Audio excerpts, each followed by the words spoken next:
El Führer rep el gran muftí de Jerusalem, un dels homes més influents del nacionalisme àrab. El gran muftí és el cap religiós dels àrabs a Palestina i alhora n'és el jutge suprem i l'administrador fiscal. El seu caràcter nacionalista ha fet que els anglesos l'hagin sotmès a una persecució sense treva i hagin posat un preu al seu cap de 25.000 lliures. Els seus viatges l'han portat a Alemanya passant per Itàlia. El concepte de muftí no li deien pel nom gairebé mai. Sempre era el muftí. Era la personificació de l'enemic. Quan algú pronunciava el nom de Haj Amin al-Husseini, l'espasa de l'islam, la terra tremolava. La seva reputació era extraordinària.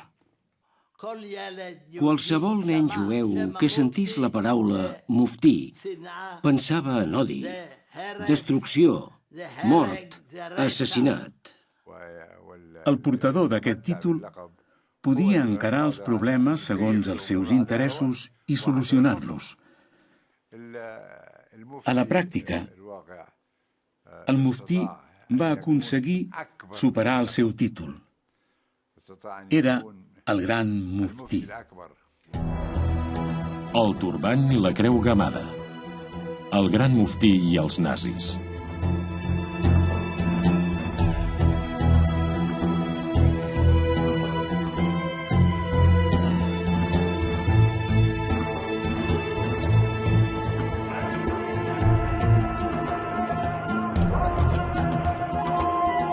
Jerusalem, 1917.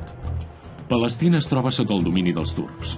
Són odiats per la majoria dels àrabs, així com pel jove Mohammed Amin al-Husseini.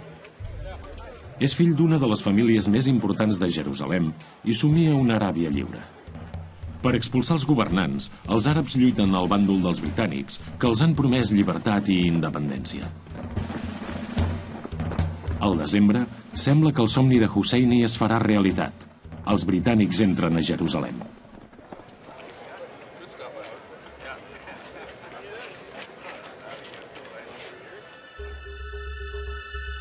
L'antic oficial de l'exèrcit turc otomà s'ha unit fa poc als britànics. Des d'aleshores, lluita triomfalment contra els governants turcs i els seus aliats alemanys, que els britànics capturen a centenars. D'aquí 20 anys, demanarà a aquests soldats alemanys que l'ajudin a fer realitat el seu gran somni d'una Aràbia lliure.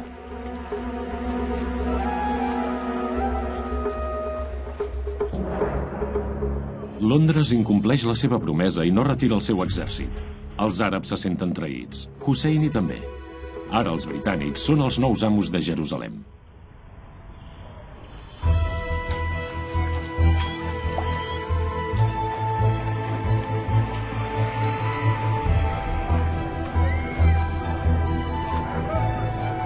El govern britànic també ha promès la Terra Santa als jueus. Podran tornar a fundar les seves llars a Palestina. Milers de jueus hi arriben des d'Europa. Els immigrants construeixen nous assentaments i ciutats modernes com Tel Aviv. Els jueus compren als àrabs els terrenys pels assentaments. Molts terratinents àrabs s'enriqueixen encara més i el poderós clan dels Husseini també surt beneficiat de la venda de terres.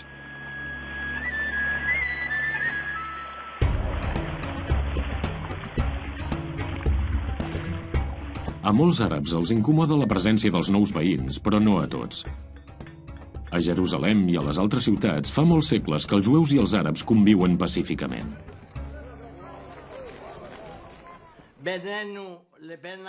Teníem una mena de pacte amb els àrabs.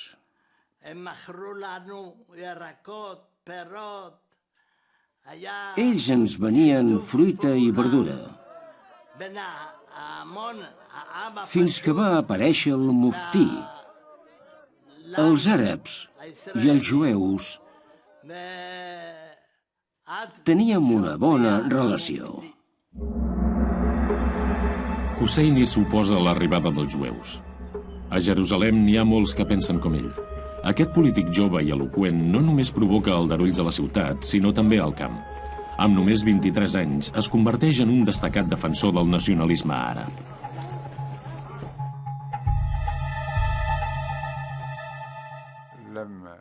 amb la seva tasca política, Haj Amin al-Husseini no perseguia l'objectiu d'instigar-los els uns contra els altres, els àrabs contra els jueus o els jueus contra els àrabs. Més aviat es dedicava a defensar la seva pàtria i la seva causa. Els jueus no amagaven res i els seus diaris informaven de l'arribada d'immigrants il·legals als ports de Tel Aviv i Haifa. Celebraven obertament els seus actes solemnes i cantaven els seus himnes. Els seus líders fanàtics, tant abans com aleshores, reivindicaven Jerusalem. Així és com anomenaven abans la nostra ciutat santa del Quds i cantaven: Jerusalem és la nostra ciutat. Israel ens pertany. Del país no en deien Palestina, sinó Israel. Husseini pren un paper rellevant en les protestes antisemites. Després dels sagnants disturbis del 1920, els britànics el condemnen a 10 anys de presó com a instigador de les protestes, però aviat rep un indult. Els britànics pretenen ficar-se a la butxaca a aquest buscarraons tan influent.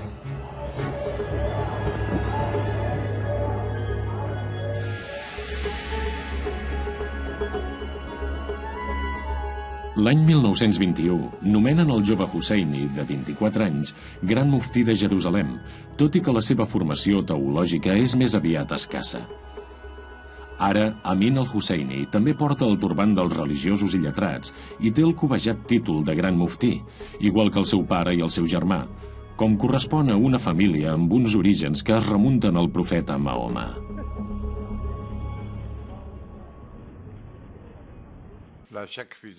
No hi ha cap dubte que els Husseini són una família influent i aristocràtica. En formen part jutges, polítics i personalitats destacades.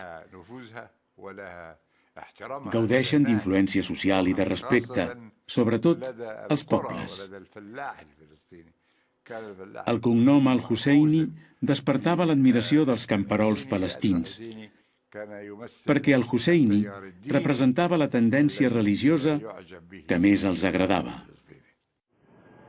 El nou home del món del temple està dotat per la política i és conscient del seu poder. Ben aviat, els seus seguidors ocupen els càrrecs més importants entre els àrabs. El 1931 organitza el Congrés Mundial de l'Islam i converteix la causa palestina en una reivindicació de tots els àrabs i musulmans.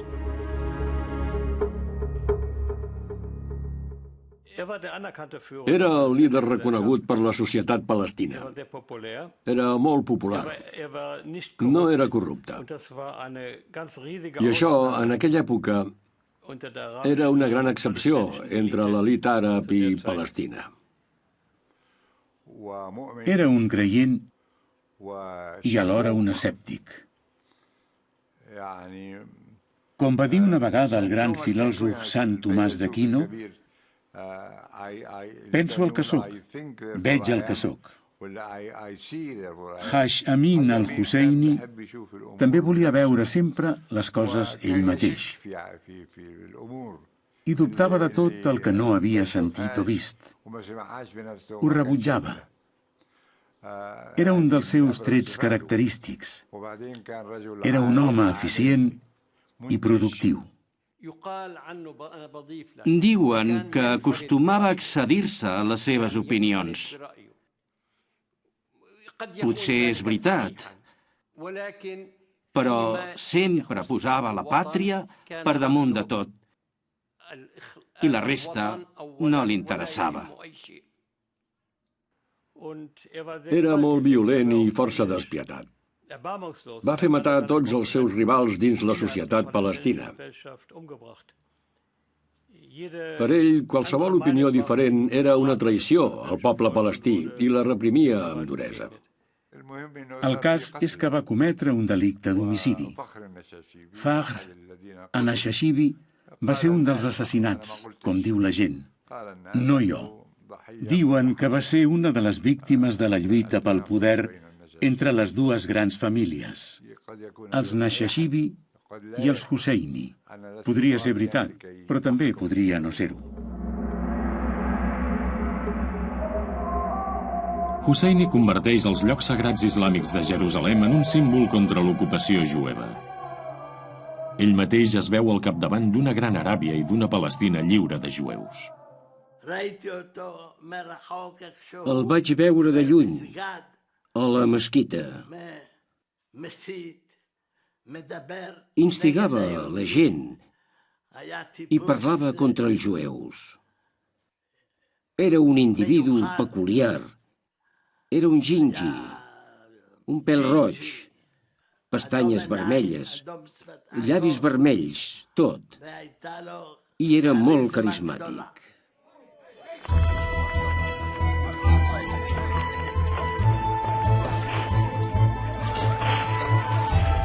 La convivència entre els colons jueus i els àrabs ja no és pacífica.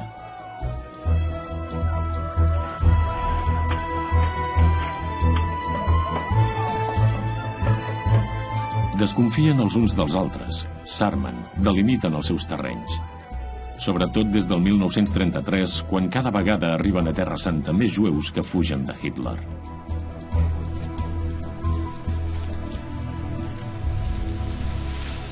Al barri àrab de Jerusalem, Hitler sembla que hi és ben rebut.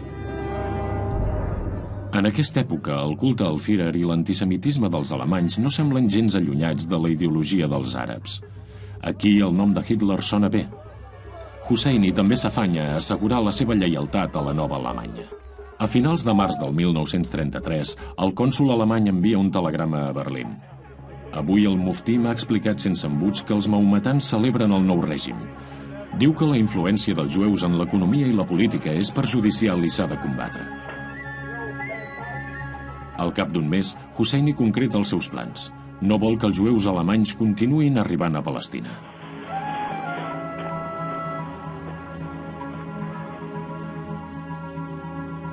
El gran muftí s'esforça a mantenir el contacte i crear un vincle sòlid amb els nazis.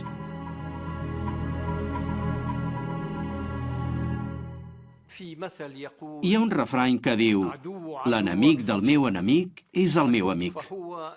Aquest és el motiu pel qual Haj Amin al-Husseini es va veure obligat a crear vincles amb els alemanys.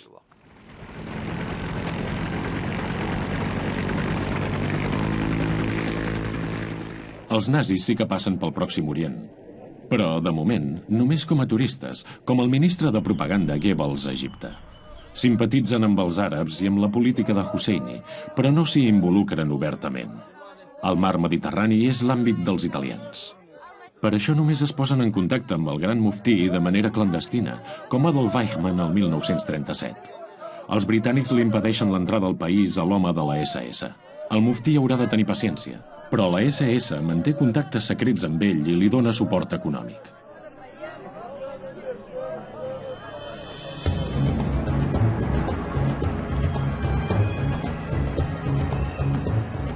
També li donen diners per la Gran Revolta. Des de l'abril del 1936, Palestina es declara en rebel·lió. Els àrabs es revolten contra els britànics i contra la immigració jueva. Ha sigut ell, el gran muftí, qui ha instigat la rebel·lió. Era ell qui marcava el rumb i dirigia. Va fer discursos incendiaris per despertar el poble adormit i convèncer-lo perquè s'aixequés dient que la mesquita de l'Aqsa estava en perill, que els llocs sants estaven en perill. Tenia raó, perquè aleshores els llocs sants estaven molt amenaçats i als anglesos no els importava. La campanya, la propaganda àrab, s'intensificava dia rere dia. La vida a Jerusalem, i no només a Jerusalem, començava a ser molt dura. A Jerusalem i a les altres ciutats antigues, els jueus fugen dels seus barris per refugiar-se en un lloc segur. Una convivència de centenars d'anys s'ha destruït per sempre. Els britànics tracten els insurrectes amb duresa i sense contemplacions. Husseini també actua de manera implacable. En un manifest racista, diu que els jueus són l'escòria de tots els països i els microbis de la pesta. Durant la revolta, molts dels rebels fins i tot porten la creu gamada. La seva ira es desferma contra qualsevol que no doni suport als seus objectius, fins i tot dins les seves pròpies files.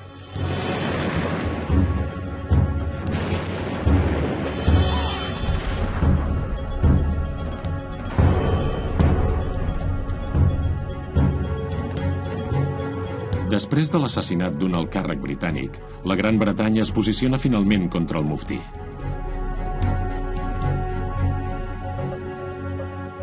Aquest aconsegueix fugir a temps al món del temple i evitar així que el capturin.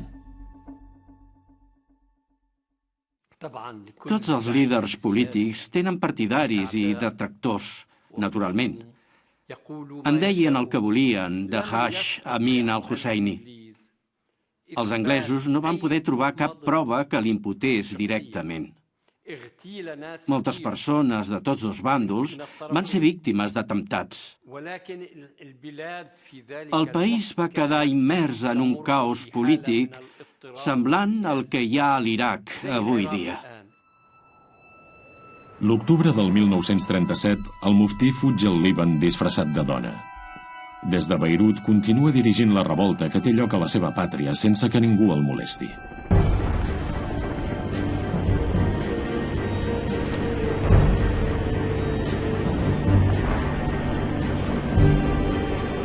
A finals del 1940, els bombarders italians ataquen les posicions britàniques de Tel Aviv, Jaffa i sobretot el port de Haifa, on arriba el gran oleoducte procedent de l'Iraq.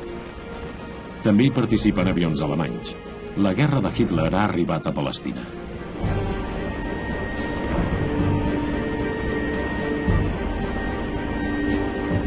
El muftí no s'oposa a les bombes que cauen sobre la seva pàtria.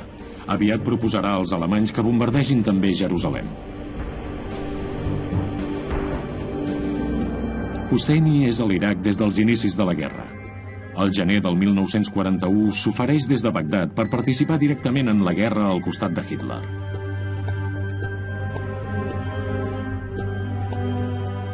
Excel·lència, la gran simpatia que sent el poble àrab per Alemanya és un fet demostrat. Quan el poble àrab sigui alliberat de certs impediments materials, estarà preparat per lluitar contra el nostre enemic comú i alçar-se amb entusiasme per participar en la derrota de la coalició anglo-jueva. El gran muftí de Palestina, Mohammed Amin al-Husseini.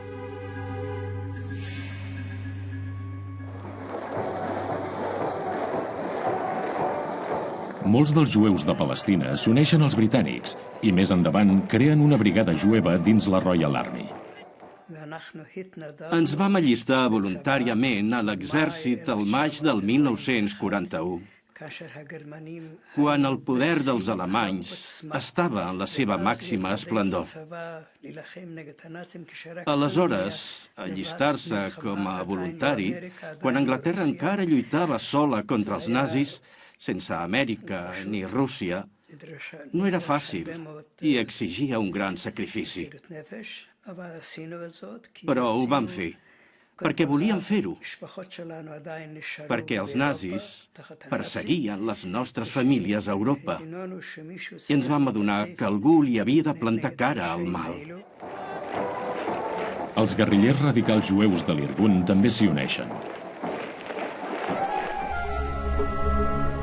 L'any 1941 marxen en direcció a Bagdad amb l'exèrcit britànic. A l'Iraq, alguns oficials partidaris dels alemanys volen fer un cop d'estat amb el suport enèrgic del muftí per decantar el país a favor de l'Alemanya nazi. Els guerrillers de l'Irgun tenen un objectiu ben diferent. El líder de l'Irgun va arribar a l'Iraq amb els anglesos i va morir en una ofensiva militar mentre intentava trobar el muftí i assassinar-lo. El muftí sobreviu, però el cop d'estat fracassa. Husseini desapareix. Els ajudants secrets d'Alemanya, que eren el bàndol dels oficials iraquians, són enviats a ultramar. A part dels espies, Berlín només hi havia enviat uns quants avions de suport. Massa poc comparat amb la supremacia britànica.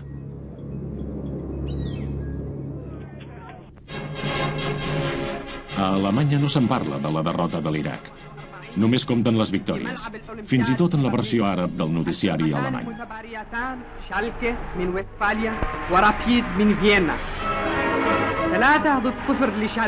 A l'estadi Olímpia de Berlín, el Ràpid de Viena guanya el campionat alemany de futbol contra el Schalke 04 per 4-3.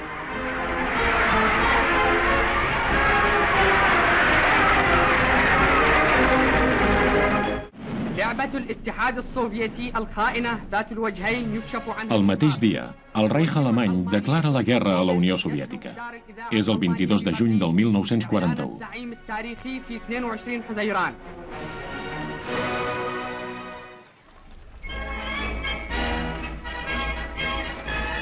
A la capital del Reich ja han començat els assajos per la desfilada de la victòria.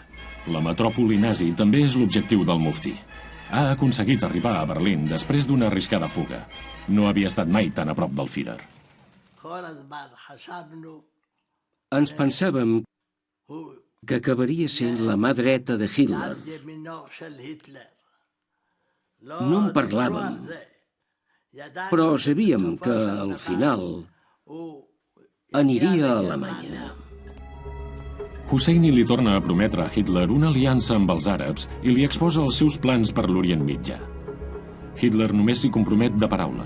Més endavant, durant una de les seves famoses sobretaules, el Führer confessa que se sent impressionat per aquella guineu extraordinàriament astuta. Malgrat la seva cara de musaranya, té l'aparença d'un home que devia tenir més d'un avantpassat de la raça ària. Haj Amin al-Husseini creia que si Alemanya guanyava la guerra, faria tot el possible per ajudar els àrabs a aconseguir la seva independència i llibertat.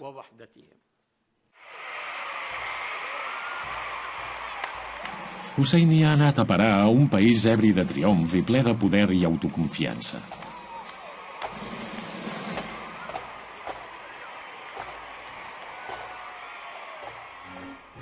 El Parlament assisteix impressionat a la declaració de guerra d'Alemanya contra els Estats Units i el que sent allà li resulta familiar. Wir wissen, welche Kraft hinter Roosevelt steht. Es ist eine ewige Jude, der seine Zeit als gekommen erachtet, das auch an uns zu vollstrecken, dass wir in Sowjetrussland alle schaudern sehen und erleben mussten. Wir haben das jüdische Paradies auf Erden nunmehr kennengelernt. Wir aber wissen, dass es die Absicht der Juden und ihres Franklin Roosevelt ist, einen Staat nach dem anderen allein zu vernichten. El gran muftí està convençut d'haver apostat a la carta guanyadora.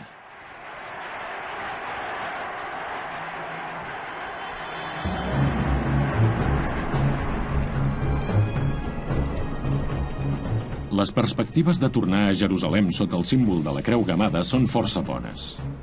Al nord d'Àfrica, el general Rommel continua encadenant victòries. És el moment de tornar a posar els seus plans sobre la taula. L'abril del 1942 escriu una carta al ministre d'Afers Estrangers, Ribbentrop. Senyor ministre, ja hem declarat la predisposició del poble àrab per lluitar contra l'enemic comú fins a la victòria final. Ara, li demanem qualsevol mena de suport en la lluita per la llibertat dels països àrabs oprimits pel domini britànic, el reconeixement de la seva sobirania i independència i l'aprovació de la seva unificació, així com la supressió de les llars jueves a Palestina. Amin al-Husseini. Als carrers de Jerusalem, la gent cridava «Endavant, Rommel!», amb l'esperança que Alemanya sortís victoriosa de la batalla contra el 8è regiment dels britànics, comandat pel general Montgomery. Aplaudien l'exèrcit alemany com si el manés un comandant àrab. Hi havia un pànic terrible. Quan em van donar un permís i vaig tornar al quibuts, tothom va venir corrents cap a mi, sobretot les dones. Vindran o no vindran? I jo els explicava que no vindrien, que no els deixaríem passar. Però no sabíem si podríem aturar-los. Teníem molta por. I els àrabs ja esmolaven els ganivets per assassinar la població jueva amb l'ajuda dels alemanys, amb l'ajuda dels nazis. Hi havia un pànic terrible. L'odi envers els anglesos i els jueus va arribar al seu punt àlgid. Estava a punt de desbordar-se, sobretot quan van veure com s'espantaven els sionistes després de la victòria alemanya al nord d'Àfrica.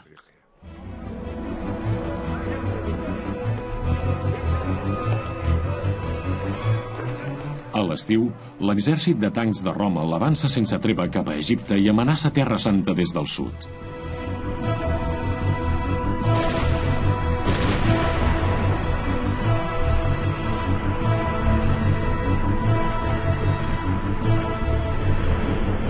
l'oest, els alemanys han conquerit Grècia i Creta.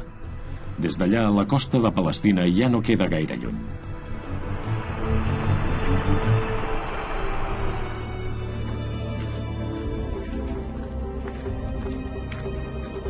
Al Caucas, al nord, les tropes alemanyes també avancen des del front soviètic cap a Orient.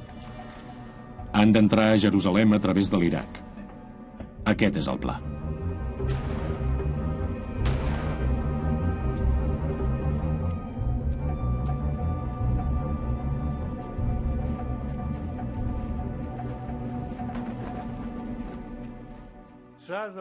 Semblava que l'exèrcit alemany s'acostés a Palestina des de 3 llocs diferents. Això era el que semblava vist sobre el mapa. Per dalt, per baix i pel mig. L'exèrcit alemany avançava cap a Palestina des de 3 direccions. Hi havia centenars, milers de jueus disposats a lluitar armats o desarmats. No volien permetre de cap de les maneres que els alemanys entressin al país. Sabíem que seria la nostra fi. No teníem més opcions. Husseini vol lluitar. Vol donar suport al desplegament al capdavant de la Legió Àrab fundada pels alemanys. Però l'ajuda del muftí i dels àrabs i nord-africans estacionats a Grècia no és necessària. A Atenes també hi ha un comando de la SS esperant l'ordre de marxar. L'esquadró de la mort ha d'entrar en acció primer a Egipte i després a Palestina contra els jueus.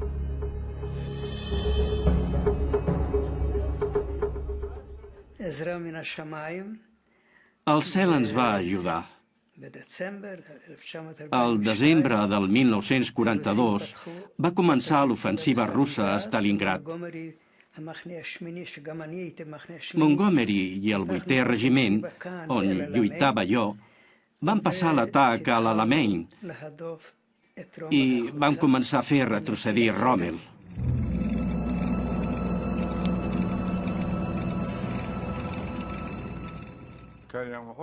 Va ser un dia trist. Els homes joves de Jaffa en parlaven al Club Àrab i al Club Islàmic. Els entristia que aquell exèrcit tan poderós, un exèrcit invencible, hagués caigut. Entenien els motius que havien provocat la derrota de Rommel a l'Àfrica del Nord. No els agradava. No se n'alegraven. Perquè, per ells, era un triomf del mal. Una victòria de la infàmia i de la tirania d'aquells que havien vingut al nostre país a robar-nos la pàtria. Tot allò es posava de manifest.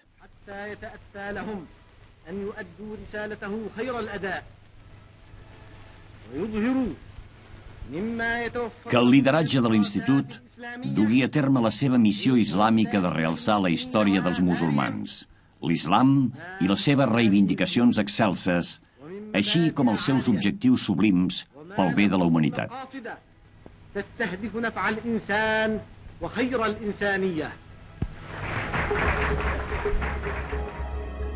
Després d'haver vist com s'allunyava la solució militar per Palestina, el gran muftí se centra en la propaganda.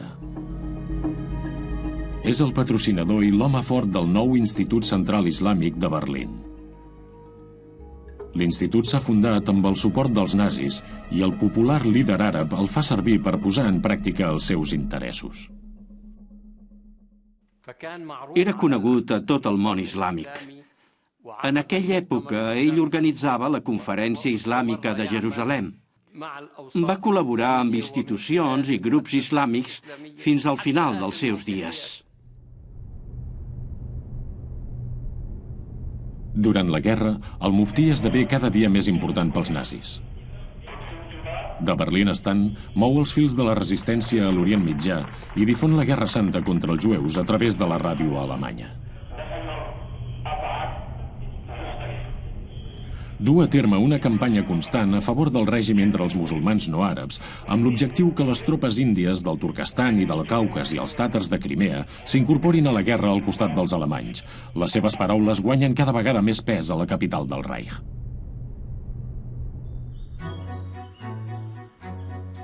El règim dona un suport generós al muftí. Viles, residències d'estiu, despatxos i pagues mensuals considerables. Ell permet que la SS i el Ministeri d'Afers Estrangers li recompensin tots els serveis. Una àmplia xarxa de vincles i sòlides amistats amb els líders nacionals socialistes li proporcionen el marge de maniobra que necessita per perseguir sense treva les seves ambicions.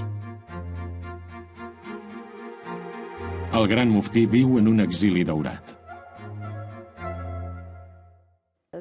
La relació amb ell era complicada. Molt de tant en tant, algun viatger ens portava una carta seva. Per la ràdio sentíem la seva veu o ens assabentàvem que el muftí encara era a Berlín.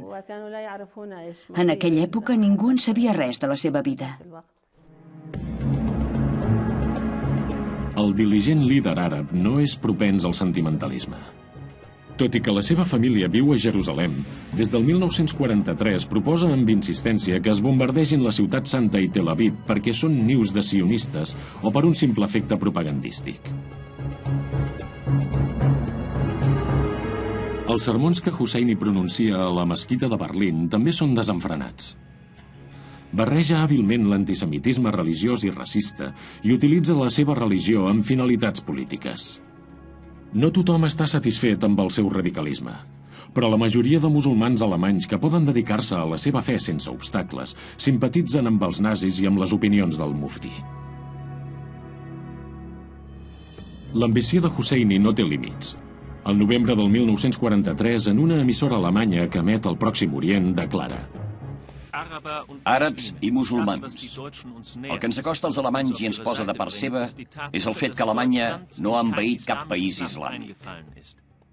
A més, Alemanya lluita contra l'enemic comú.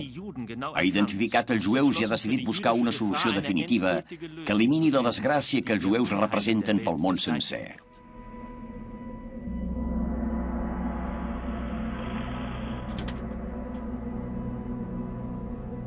Amin al-Husseini, el gran muftí de Jerusalem, sap des del principi quin és el destí dels jueus d'Alemanya i Europa.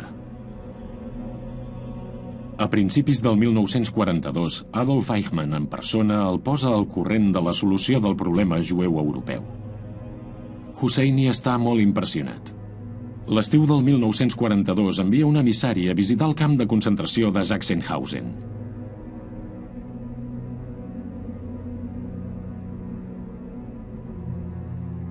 El 1943, el seu amic Himmler, cap de la SS, també informa el gran muftí del desenvolupament de la solució final. Fins ara n'hem exterminat aproximadament 3 milions.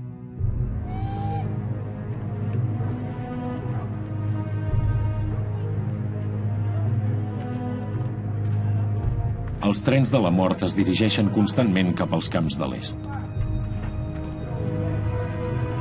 Només alguns jueus, gràcies a l'ajuda de la Creu Roja i dels britànics, tenen la possibilitat de fugir cap a Palestina. Husseini intenta amb totes les seves forces aturar aquests trens salvadors. Acudeix a Himmler i a la cúpula nacional socialista i es dirigeix amb vehemència als governs estrangers d'Hongria, Bulgària i Romania que volen deixar sortir dels seus països sobretot els nens i els joves jueus. Comença una cursa a vida o mort. I el gran muftí té un paper molt important.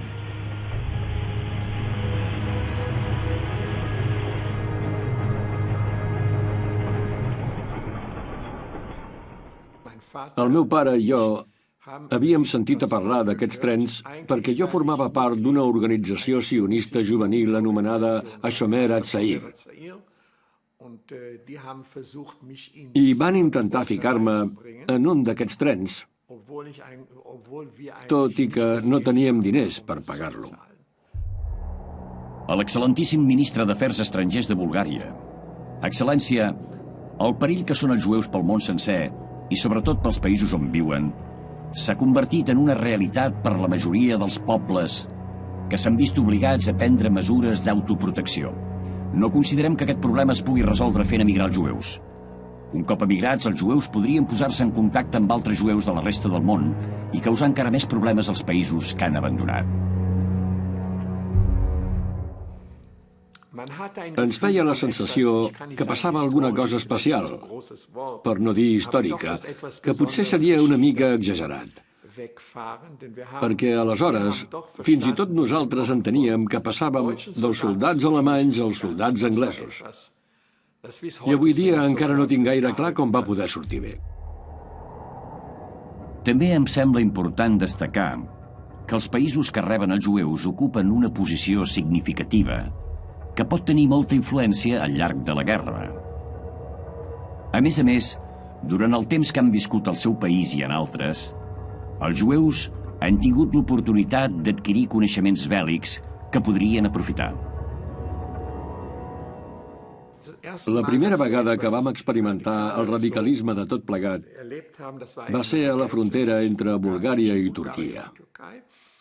Els soldats alemanys van entrar, ja que era l'últim lloc on encara tenien alguna mena d'influència sobre nosaltres, perquè Turquia era oficialment neutral. Van detenir 3 joves polonesos i se'ls van emportar. Que jo sàpiga, els van traslladar a Auschwitz, a Polònia. Permeti'm que li faci notar que seria molt més convenient i apropiat impedir que els jueus sortissin del seu país i enviar-los allà on poguessin estar controlats, com ara a Polònia. Així, s'alliberaria del perill que suposen i duria a terme una bona acció molt satisfactòria pel poble àrab. Atentament, el seu lleial Amin al-Husseini, gran muftí de Jerusalem.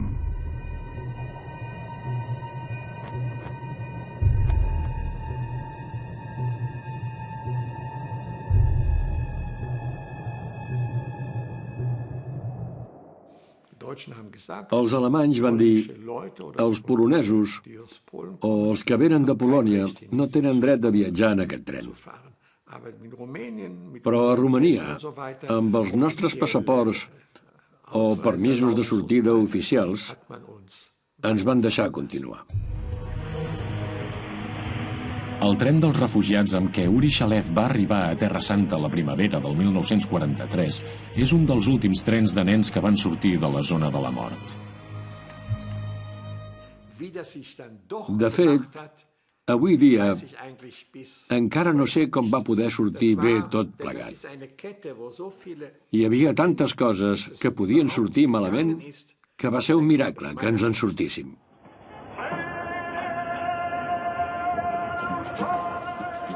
Bòsnia i Hercegovina. Les 1001 nits de l'Adriàtic, com li agrada fer creure al noticiari alemany. Prop de la meitat de la població de Bòsnia és musulmana. El país pertany a la Croàcia feixista i lluita fidelment al costat dels alemanys. La majoria dels musulmans, anomenats bosnians, també simpatitzen amb els alemanys. Als Balcans ja fa temps que se sap que els nazis són amics de l'islam.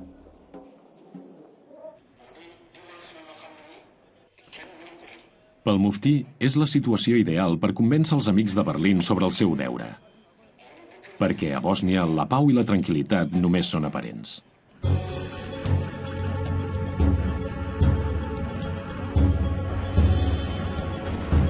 Des de l'ocupació iugoslava, l'exèrcit lluita acarnissadament contra els guerrillers de Tito. A Bòsnia la situació amenaça de descontrolar-se. Es necessiten reforços urgentment.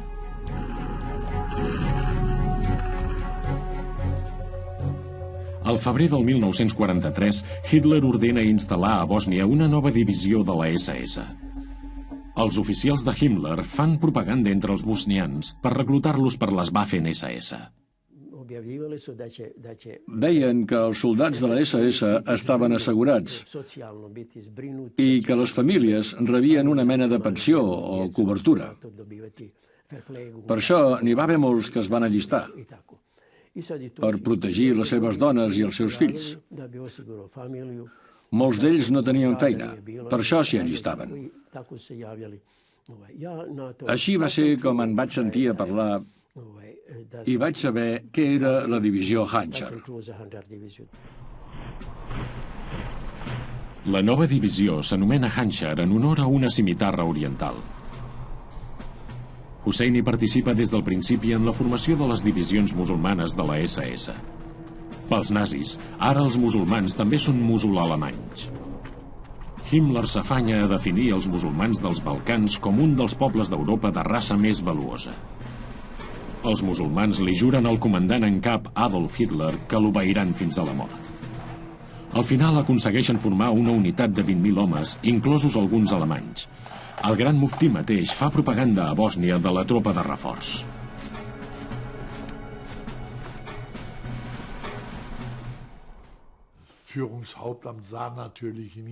El quarter general de la SS el considerava un home que podia engrescar el món musulmà a lluitar per Alemanya i per Europa. Per això li van donar suport en tots els aspectes. I jo diria que aquell era l'objectiu principal. El gran muftí era un antisemita de primera categoria. I aquesta ideologia, naturalment, encaixava amb la dels nazis.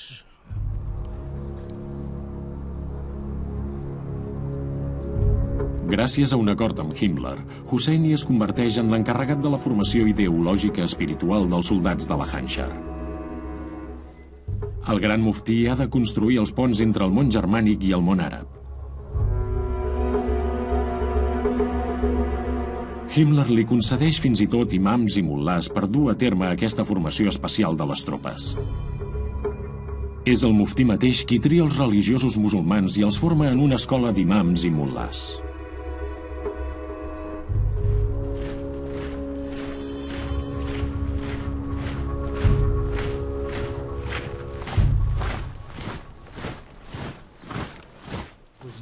Va ser una innovació. A l'exèrcit, per exemple, hi havia capellans militars catòlics i evangèlics, però a les Waffen-SS no n'hi havia, només a la divisió Hancher, i aquells imams tenien pràcticament tota la responsabilitat religiosa.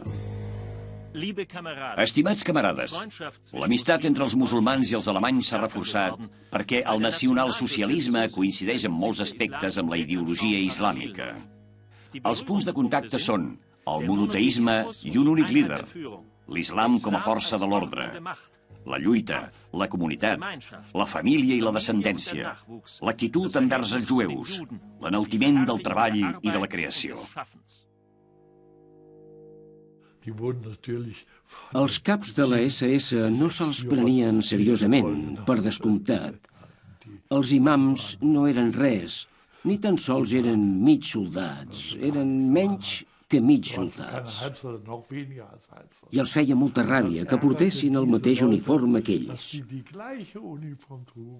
El que passa és que acostumaven a ser una mica més discrets que els oficials alemanys.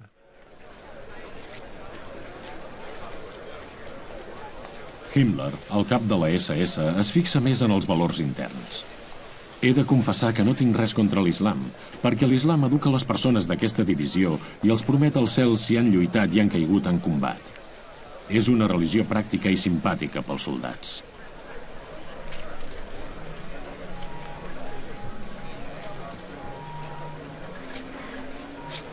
Himmler està disposat a respectar les singularitats religioses dels seus nous soldats i li pregunta al muftí quines són les normes de l'islam pel que fa a l'alimentació. La SS organitza fins i tot un curs de cuina per crear una dieta sense alcohol ni carn de porc. El cap de la SS prohibeix als alemanys de la divisió que es riguin dels voluntaris musulmans i s'ocupa personalment del barret que han de portar els reclutes musulmans. I tots portàvem el fes, fins i tot els alemanys. Era obligatori. Era gris, i a davant duia els símbols del crani i l'àguila de la bandera. I també una borla. Era el nostre uniforme. L'uniforme no era gaire conegut allà on anàvem quan teníem uns dies de permís, perquè 20.000 soldats no eren gaires. A mi no em va passar mai, però en alguns llocs ens aturava la policia militar i ens preguntaven si veníem del circ amb aquell barret. Però la nostra cartella militar hi deia que havíem de portar el fes. Al març del 1944, la divisió Totenkopf es mobilitza a Bòsnia contra els guerrillers de Tito. És un xoc brutal. Els guerrillers no paraven d'infiltrar-se i no en van treure gran cosa. Va ser un combat molt desafortunat, difícil i brut, molt brut.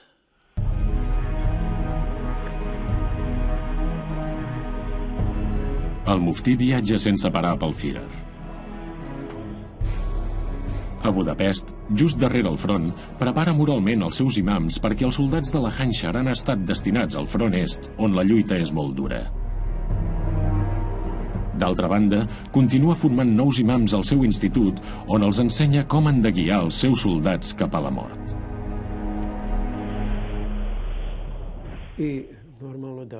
És clar que vaig consolar els meus companys i a mi mateix, perquè sabia el que ens esperava de manera imminent. Els vaig dir que el nostre deure consistia a fer retrocedir l'enemic del nostre sector de front i que segur que hi hauria víctimes. De totes maneres, el que perdés la vida allà seria un shahid, un màrtir. Ells sabien què era un shahid.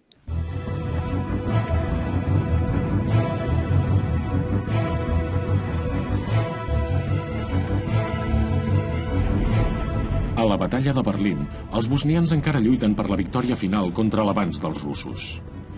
El gran muftí ja fa temps que ha desaparegut, però abans ha amagat la seva fortuna. Té debilitat per l'or i els dòlars, que ha aconseguit dipositar a Suïssa just a temps.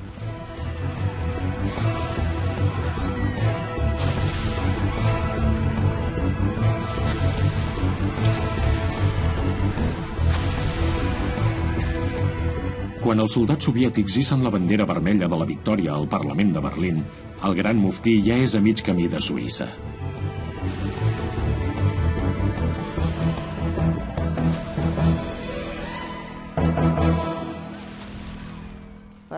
Primer va anar cap a Bad Gastein, on no es va quedar gaire temps.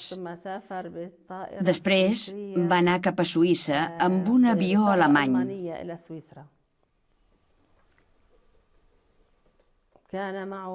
Viatjava amb el meu oncle i amb una altra persona. Les sirenes van udolar per primera vegada a la Suïssa neutral, perquè un avió alemany havia travessat les seves fronteres. L'avió es va veure obligat a aterrar a Suïssa, però el nom del muftí era en una llista que li prohibia entrar al país. Els suïssos el van entregar a França. Per alguns soldats jueus de l'exèrcit britànic, és intolerable que el gran muftí visqui pacíficament a la tranquil·la Louveciennes, a prop de París. Per això decideixen tramar un pla.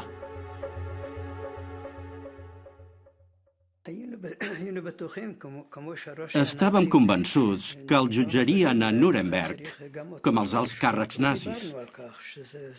I dèiem que seria terrible que els francesos el deixessin en llibertat.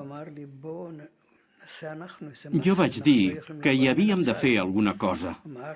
Érem soldats, teníem armes, mitjans de transport, documents i possibilitats que no tothom tenia.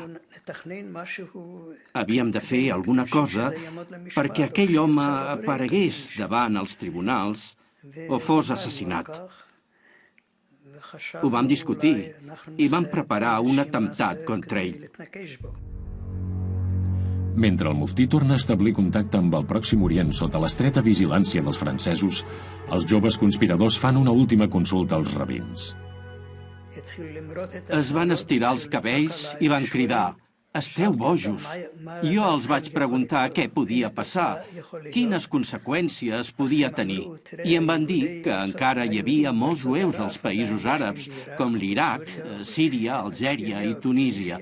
Com a conseqüència de l'atemptat, totes les comunitats jueves dels països àrabs serien exterminades. Vaig tornar a la divisió i els vaig dir als meus companys: «Jo no vindré amb vosaltres i us prohibiré que cometeu cap atemptat». I així va ser com es va acabar la història entre nosaltres i el muftí.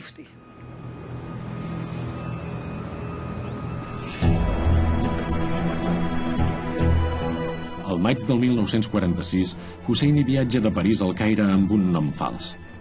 Jerusalem l'espera, la seva ciutat natal es vesteix de gala per rebre'l.